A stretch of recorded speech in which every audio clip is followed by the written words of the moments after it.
Salut YouTube. Alors, on va en parler. Eh oui, tout le monde en a parlé, mais il faut bien que j'en parle aussi. Donc, tout de suite le tag, comme ça on va à l'essentiel. Hop. Un MAS 86 OG. Alors je dis tout de suite où je l'ai eu parce que support your local. Je suis à Lyon moi. J'ai trouvé ça sur internet à Marseille. Corner Street. Je te mets leur site en description. Alors, ça critique pas mal, mais apparemment ça fait du backdoor, où il n'y a jamais de stock, où tu te fais allumer les commandes. J'admets, j'avoue que ça m'est arrivé une fois. Une fois. Je commande pas non plus tout le temps chez eux. Voilà, ils n'ont pas toujours ce que je veux non plus, c'est pas grave. Je suis déjà allé en magasin aussi chez eux, rue de Rome, et j'ai déjà aussi trouvé une paire, et puis finalement il n'y avait pas la pointure, enfin, alors que sur leur site elle y était, bon, voilà, ça arrive. Comme partout, mais voilà. Mais comme on a tendance à plus dire ce qui va pas que ce qui va, voilà. Bah là, le dimanche de la release, sur leur site, dispo, commandé, reçu 4 jours après. Voilà. Et là, il n'y a pas eu de chichi, de machin, de truc, c'est la commande est prête, la commande est partie, colissimo derrière, un truc, ça s'est fait dans du velours. Voilà.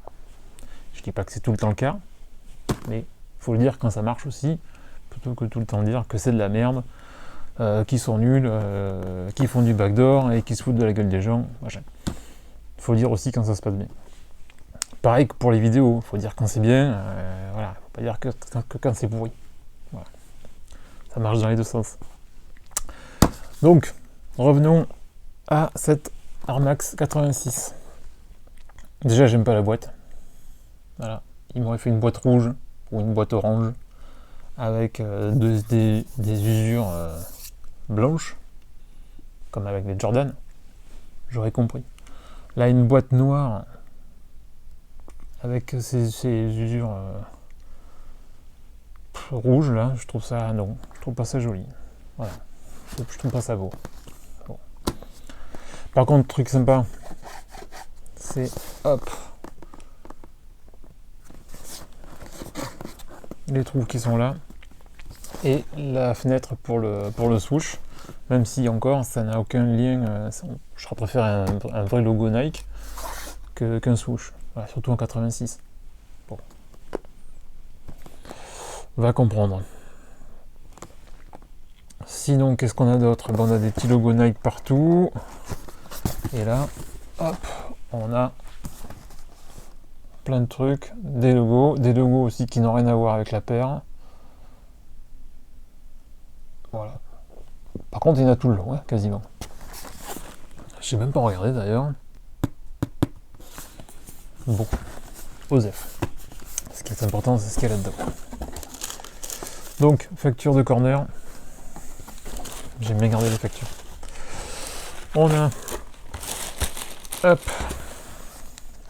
papier de soie zébré, donc justement comme les anciennes boîtes. Ça c'est cool. Voilà, mais pourquoi c'est là alors que ça aurait pu être là? Je ne sais pas.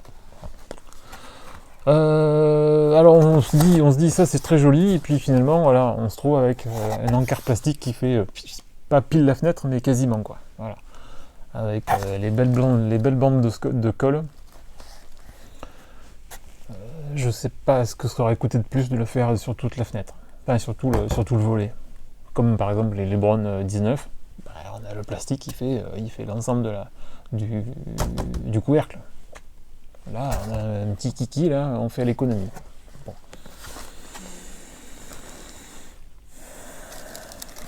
Donc, hop.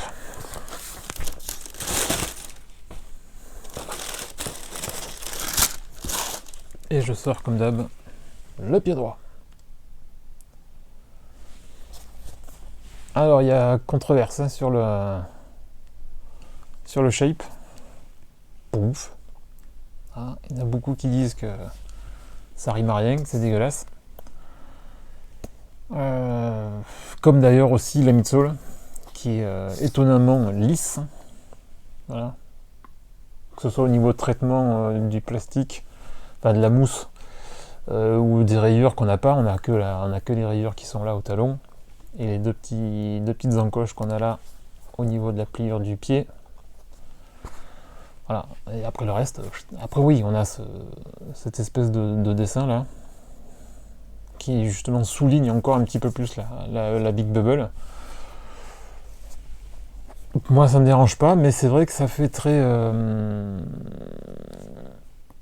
design récent sur une vieille paire. Voilà, donc c'est vrai qu'on a plus l'impression d'avoir une Air Max 0.5 qu'une vraie Air Max One. Voilà. Après, c'est la 86, c'est pas la 87. C'est entre guillemets la pré-série. Ça parle de 400 000 exemplaires, apparemment, mais qui sont revenus chez Nike puisqu'ils pétaient tous. Voilà. Problème de température, problème aussi au niveau de la midsole puisque la bulle était trop grande et que la midsole en fait se partait en vrille dès qu'on commençait à courir avec. Donc apparemment plusieurs soucis. Tinker Hatfield il a réfléchi, mais il s'est dit ça c'est cool parce que c'est Beaubourg, machin, vous connaissez l'histoire. Mais étonnamment pour un architecte, il a réfléchi design, mais il n'a pas réfléchi fonctionnalité.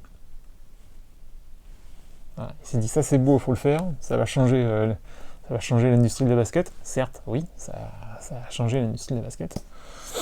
Puisque maintenant c'est très rare qu'on n'en voit pas des bulles. Et puis la Air Max, son mythe est basé là-dessus, quoi. Mais au niveau de la fonctionnalité, au niveau de la praticité de la chose, voilà, il s'est un peu cassé la gueule, quoi. Alors, j'ai enlevé ce qu'on a là-dedans, parce que ça sert à rien. Hop, voilà. Truc que j'aime bien, c'est ce qu'on a là. Voilà, le petit marquage à l'ancienne de la pointure. Par contre, puisqu'on a ça, qu'est-ce qu'on va se faire chier à avoir une étiquette. Voilà, ça fait doublon. Alors, je comprends qu'en usine, oui, t'en as besoin, mais si tu l'as là, on s'en fout de l'autre. Voilà. La petite languette avec la déco, l'étiquette à l'ancienne, parce qu'en fait on voit bien qu'elle est blanche et que dessous c'est rouge, c'est brodé rouge. Donc ça fait un peu old school, c'est cool, c'est sympa. Hop, le Nike Rotalon aussi qui est sympa, qui est au bon format, qui est pas écrasé, il est pas, voilà, là il est cool, vraiment cool. Alors beaucoup aussi se plaignent aussi au niveau du talon, au niveau de la forme, enfin tout ça quoi, le mudguard. Apparemment, c'est pas. Enfin, ça leur plaît pas. Par rapport à toujours par rapport à la 90, à la 87. Je reviens au niveau du shape, parce qu'il faut quand même qu'on en parle un petit peu. Alors, comme ça va. Enfin, pour moi, ça va. Voilà, je vais pas me plaindre. Là, c'est pas mal. C'est vrai que là-haut, c'est un peu carré, quoi. Carré, enfin rond. Voilà, c'est pas pointu ici, quoi. Voilà, ça fait whoop. Bon, voilà. Mais apparemment, c'est basé sur les premiers schémas de Tinker. Moi, j'ai ma petite théorie là-dessus. Hein. C'est que comme c'est une paire maintenant qui est mondiale, il faut qu'elle se passe à tous les pieds. Voilà. Et on sait très bien qu'au niveau marché asiatique, ils ont un pied qui est plus fort. Voilà, ici. Donc il faut qu'elle aille à tout le monde. Il faut qu'elle aille aux Chinois, il faut qu'elle aille aux Européens. Et on n'a pas tous le même pied, quoi. Voilà. Donc je pense que ce format-là, malheureusement, comme on l'a depuis bien quelques années sur beaucoup de modèles, il faut qu'il passe à tout le monde. Donc ils vont pas faire une forme pour l'Europe, une forme pour les États-Unis, une forme pour le marché asiatique, pour supposons les Indiens, le Japon, la Chine et tout ça.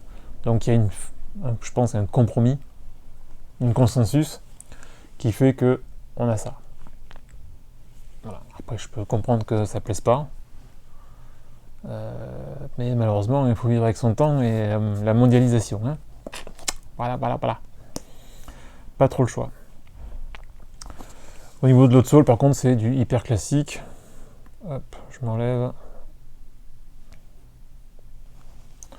Donc, ouais, pour moi, je trouve que c'est une paire qui est. De toute façon, je vais pas dire qu'elle est iconique, mais on l'attendait tellement que, bon, voilà, elle est là. Bon, voilà. Compliqué de cracher dessus, quoi. Ouais, surtout si tu l'attendais. Si tu l'attendais pas, que tu préfères rester avec ta 87 ou ta anniversary, je crois que c'est 2017. Je comprends tout à fait. Hein. Je te dirais, ouais, hop, je te sors. Moi, je faisais ma vie avec ça, hein, jusqu'à il y a encore peu. Voilà. Pourquoi ? Parce qu'on était sur quelque chose qui était quand même plus confort.